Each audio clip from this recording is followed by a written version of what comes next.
What's the story, Morning Glory? What's the word, Hummingbird? Thank you so much for clicking on my channel and for joining me for this review of 90 Day Fiancé The Other Way, Season 6, Episode 20, Season Finale.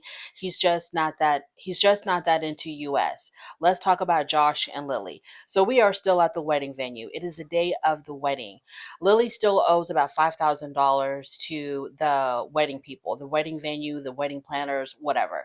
She still owes a $5,000 balance, and the wedding will not go forward until this balance is paid off. So she is able to make this payment, but she wants to see if Josh will step up and be a husband and be a man and make this payment, because the whole entire time that he's been in China, she's been footing the bill for everything. Now we understand that he's not able to work because he doesn't have his papers to work in China, but you would think for someone who has planned to live in China, that he would have prepared himself, that he would have had the funds in his bank account to be able to take care of him and his wife. But this test that she puts him through to see if he's going to step up to the plate and make this payment, to show that, yes, I am able to take care of you, I am able to be there for you when you need me, he fails that test miserably. He tries all different types of credit cards, all different types of method of payments. Nothing is going through. And it's because Josh doesn't have any money. Okay. He has no money. And he wants to make it look like it's got something to do with the banks not being able to transfer the money. Like the money is there. The check is in the mail. The dog ate my homework. That's the kind of vibe he's on. So he's coming up with all of these excuses of why the payment is not going through, other than the truth of just that he doesn't have the money. Um, I'm surprised that his brother isn't getting into him, because I thought his brother would have ripped him a whole new one for embarrassing Lily like that, because his brother seems to be uh very much like the brother is very in the middle between Josh and Lily, but I think the brother is more sympathetic towards Lily because he knows what kind of shenanigans his brother is on. So I was hoping that the brother would have really gotten into Josh, like, how dare you embarrass your wife like this, etc. But no, that didn't happen. So Lily's beginning to panic because the guests are on their way. Um, the wedding venue people are like all up in their face, like, we need this payment right now. I mean, the guy's got the credit card machine. He's like, come on, we need this payment right now.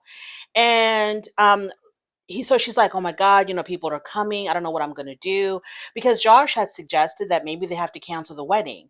And she's like, we can't cancel the wedding. People are en route. They are on their way here. They're on the road on their way here. I cannot just send like a mass email and tell everybody the wedding is canceled.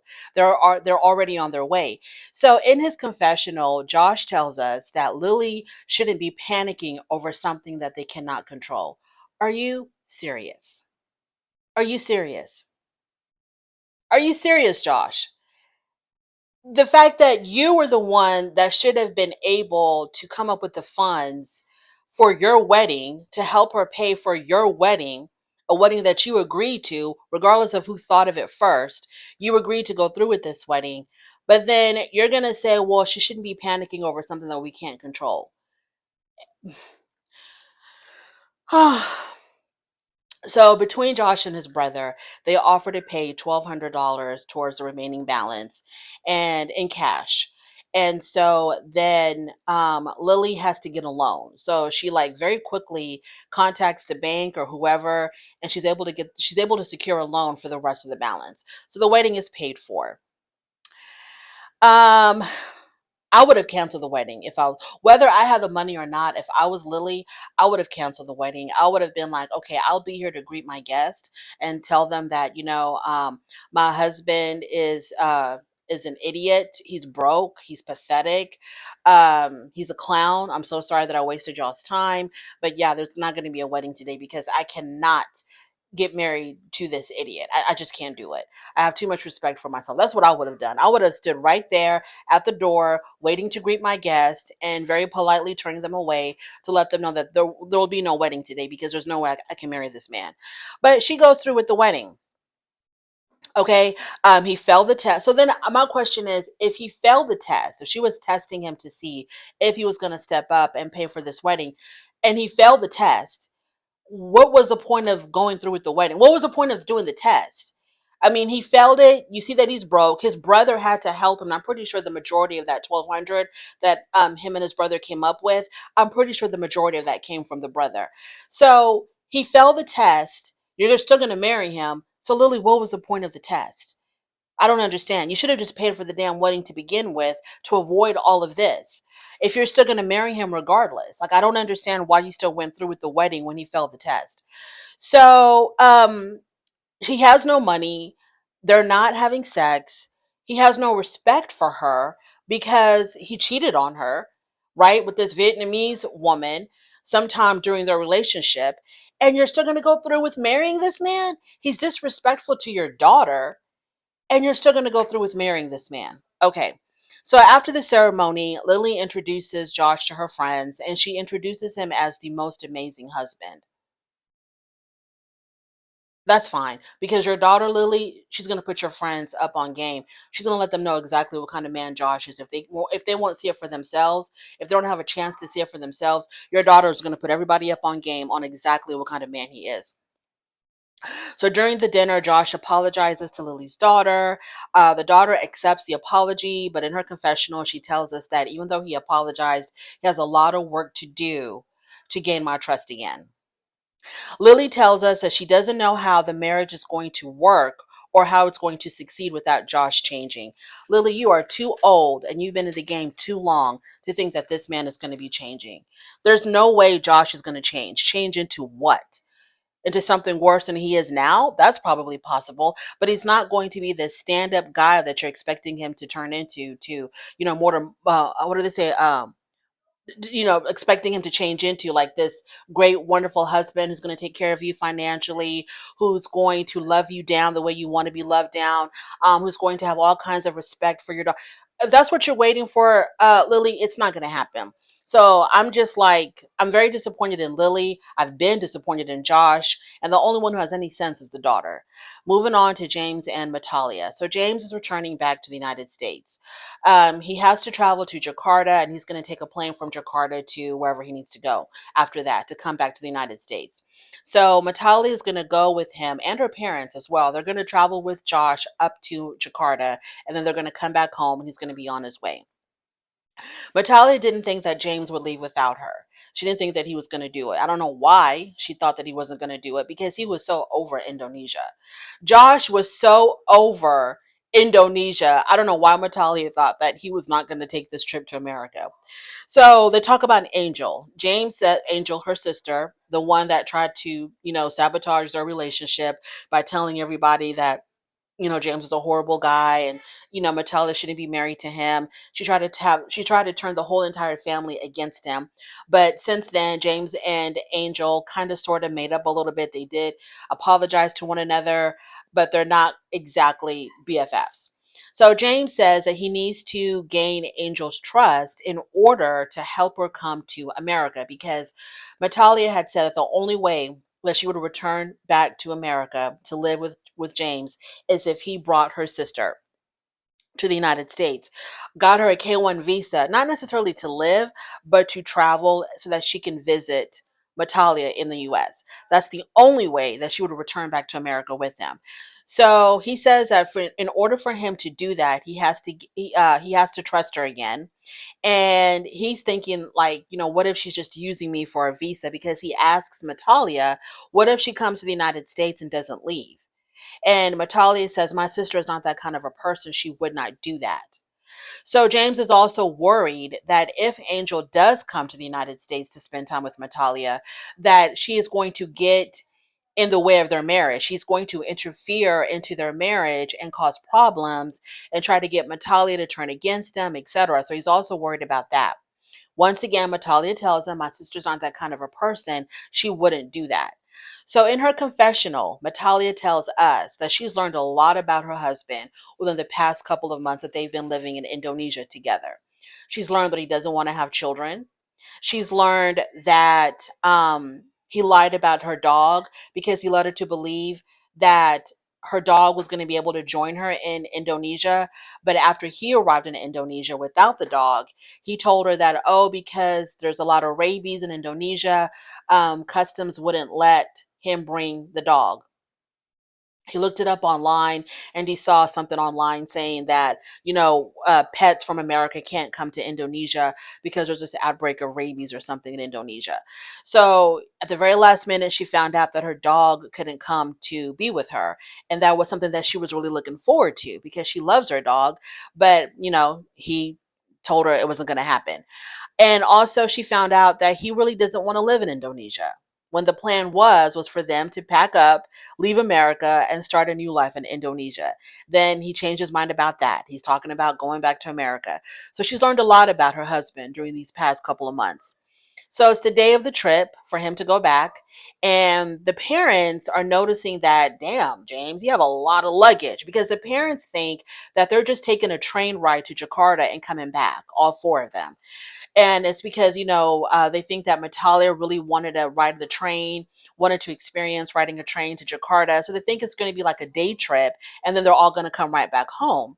So they see all this luggage. They're like, what the hell? Like, why do you have so much luggage for like a little day trip to Jakarta and back? And so Meitalia tells her parents that, look, we have to tell you that James is really going to the United States. And I was like, y'all, I mean, and I know that this was probably James' idea to not tell the parents the truth. I don't know whose idea it was, but it's smelling of James, because he's such a liar about everything else. Why wouldn't he lie about this? But I'm like, that is cold hearted that y'all will mislead this elderly couple into thinking that y'all are just taking a little day trip, but really y'all are sending your son in law off to America, where, they're realizing now that, wait a minute, our daughter is going to be separated from her husband for Lord knows how long. And they have to digest all of this, like within in the last couple of minutes before he leaves. And I'm just like, that is cold hearted, because they thought that James was here in Indonesia to stay. Now they're finding out that the day trip is not a day trip, but it's a send off for your son in law to go back to America, and he's going to be leaving his wife behind. Y'all, so on the train ride to Jakarta, the parents are telling him that what he's doing is not right by leaving his wife, because he is supposed to be with her. They're supposed to be together. Like, how do you just up and leave your wife behind? So Meitalia says that as long as she remains in Indonesia, James will definitely come back. He's not going to stay in America without her. But she still has worries about him being faithful to her while he's in America, because she says, he's a man and he still has his needs, et cetera, et cetera. So she's really worried about him being unfaithful to her. So now they're in Jakarta, and it's time for him to get on the plane. Meitalia is crying once again. I swear to God, from episode 2 until now, Meitalia's been crying. So she's crying again. She tells him that, you don't have to leave, you don't have to do this. And I'm thinking, why would she tell him that he doesn't have to leave? Because the whole reason why he's leaving, he said, is to make money, that they need to make money. So if she is telling him you don't have to leave, does that mean that the money issue was a non-issue? Like, they don't need the money, that he doesn't have to go back to America to make money? And if he doesn't, so what's the point of him leaving?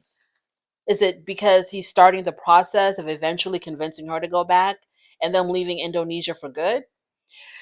So she's like, you don't have to leave. You don't have to do this. She tells him that, I would go with you, but you have to promise me that you're going to bring Angel.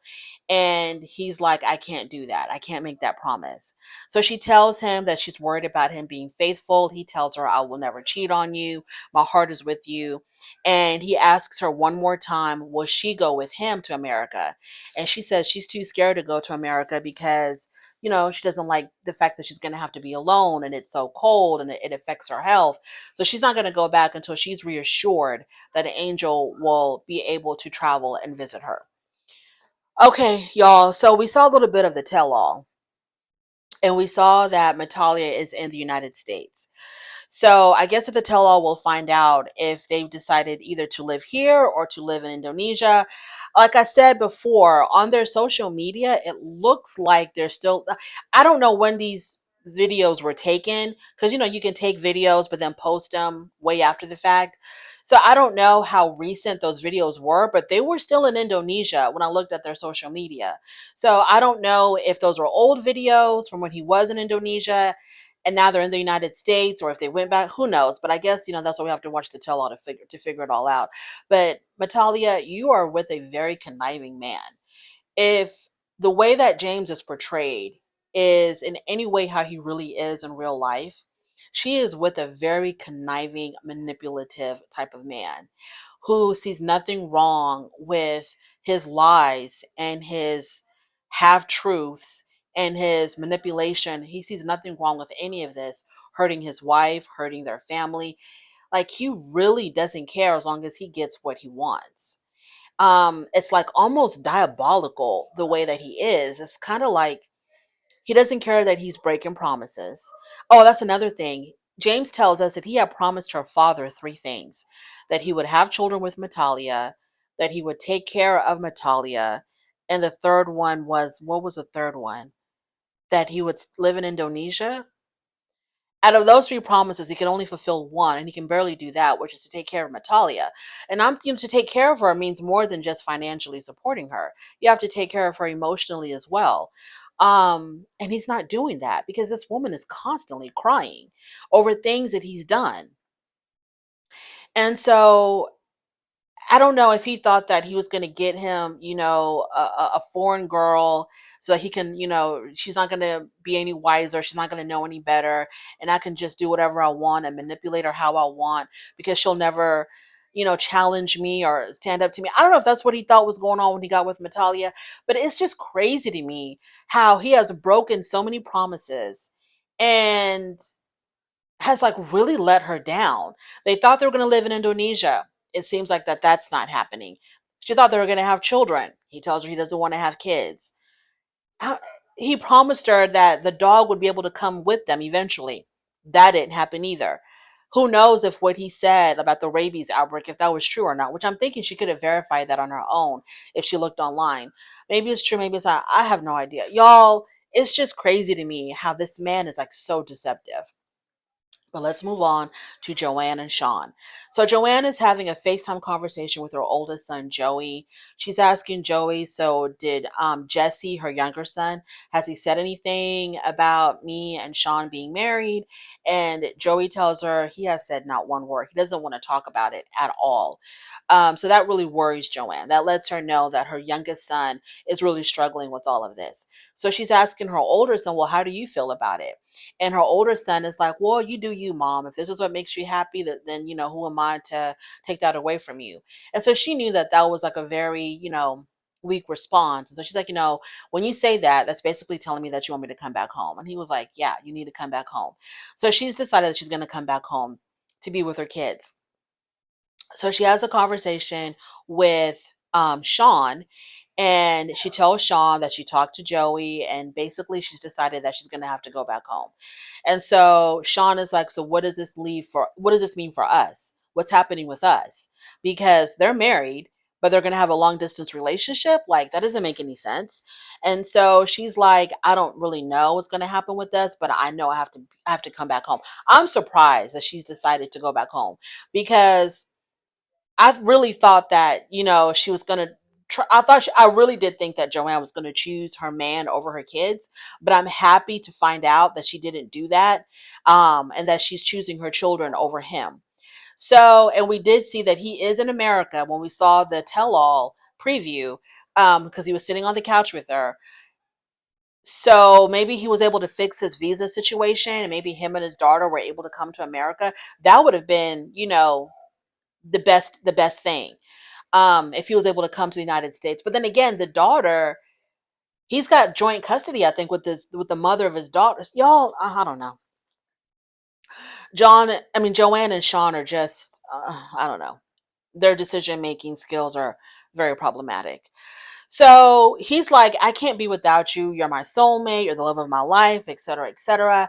Seeing you a few times a year is not going to cut it for me. So she's like, well, I don't know what we're going to do. And so we have no idea what the hell they're going to do, because she says, we're going to have to wait until my kids are grown, basically until the youngest is 18, which is going to be in 6 years. And he's like, yeah, I'm not waiting 6 years to live with my wife. That's not happening. That's not an option for me. So we need to figure out something else. So I guess we'll find out at the tell all what they decided to do. Shakina and Sarper. Y'all, I really don't want to talk about Shakina and Sarper. First of all, Sarper's whole thing of proposing to Shakina in order to keep her in Turkey is a big fat lie. Sarper has every intention to come to the United States. Okay, so him acting like he doesn't want to leave Turkey, he doesn't want to leave his family. That's, to me, it's all bullcrap. He wants to come to America. Okay, he wants to come to America. There is no way that Shekinah started this whole K1 visa process for them to not leave, for them to stay in Turkey. There's just no way. They talked about it. He told her, let's do it. Let's go to America. This whole thing of him, like, I don't want to leave Turkey and I'm only proposing her to keep her here. It's bullcrap. I cannot properly review bullcrap.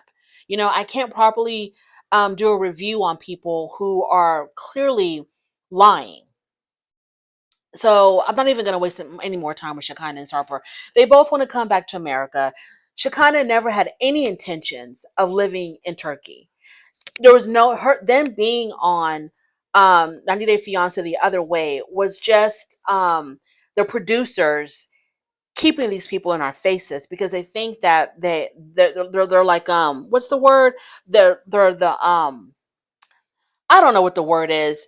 The breakout stars. That's it. They think that they're the breakout stars of this latest franchise. So they're going to constantly keep them in our face, like the way they did with Gino and Jasmine, Michael and Angela. We're not going to see the end of Shekinah and Sarper. So they were on 90 Day Fiance before the 90 days. Now they're on the other way, but neither one of them had any intentions of living in Turkey. So the whole purpose was for them to come to America. They're going to be on, I'm pretty sure they're going to be on 90 Day Fiance, Happily Ever After, and I'm pretty sure they're going to be on 90 Day Fiance, The Last Resort. So they're going to ride this out. They're here for a long time, not a fun time or a good time. They're here for a very long time. So they're engaged. Good for them. And they're on their way to America. So I'm not even going to waste too much time with that. Moving on to Inky and Corona. So Corona tells us that her and Inky made up after their fight about, the whole marriage thing. And so Corona has accepted that he's just not ready to get married, but she's not ready to be a forever girlfriend. So they go on a visit to go see the inside of a glacier. And while they're in there, they're sitting in the chapel, and she tells them that it might be better for her to return back home. She can still attend Penn State, but then the whole entire season, she made it look like she gave up her seat at Penn State, or she gave up her spot at Penn State for this man. Coming to find out, she didn't give up a damn thing. She still has her spot at Penn State. All she has to do is pay her tuition for that semester and she can keep her spot. But the whole entire season, I gave up my spot. I gave up my education for you. I gave up so much. Girl, you didn't give up a damn thing. So she tells him, look, it might be better for me to go back home, especially since, we're not going to be getting married. And the whole purpose of me being here is for us to get married. So he says, well, you can still come visit Iceland, spend some time with me in Iceland, go back to America. And, you can do the whole back and forth thing. And she's like, no, I can't, because I'm going to be in school. And the school is very demanding. The program is extremely demanding. I'm not going to have time to be bouncing back and forth between two countries. So that's not going to happen. So Inky says that, you know what, I'm committed to you. I want to spend the rest of my life with you. I don't think marriage is a necessity, but I'm not completely shutting the door on marriage. I'm just saying that it's not needed for us to be together forever and ever. So she wishes that he would fight a little bit harder for her. But later on, they go to a hot spring and he tells her, I don't want you to leave. I want you to stay. So this is what she's been waiting to hear this whole entire time. She's been waiting for this man to say, don't go, stay with me. I'll do whatever needs to be done for you to stay, blah, blah, blah, so on and so forth. So she feels really torn because he's finally saying the things that she's been waiting for him to say. But she feels torn. She says her heart wants her to stay, but her mind wants her to go back home to America and to complete her education. But then again, she's worried about losing the best relationship that she's ever had. Which relationship is that? Corona. Not the one that we've been watching for how many episodes? For 20 episodes. Not this relationship. If this is the best relationship, which it could be, if this is the best relationship, Corona, that you've ever had, I shudder to think how empty and loveless your past relationships were. If this is the best that you've ever had, I feel sorry for you, Corona. I really do. This man had no passion for you, had no excitement for you. There was no chemistry between the two of you. I remember that one scene where when y'all left the restaurant or the bar and you were upset and you ran off and we thought he was chasing after you. He got in his truck and he went home. And the producers were like, "Well, what about Corona?" And he was like, she knows how to find her way back home." And you peeled out. This is the best relationship that she's ever had. Y'all, I can't. I absolutely can't. And I won't, because this is the end of my review. Thank you so much for joining me. I really do appreciate it. On your way out, please don't forget to rate the video if you like this content, subscribe to my channel, and I'll definitely talk to you later.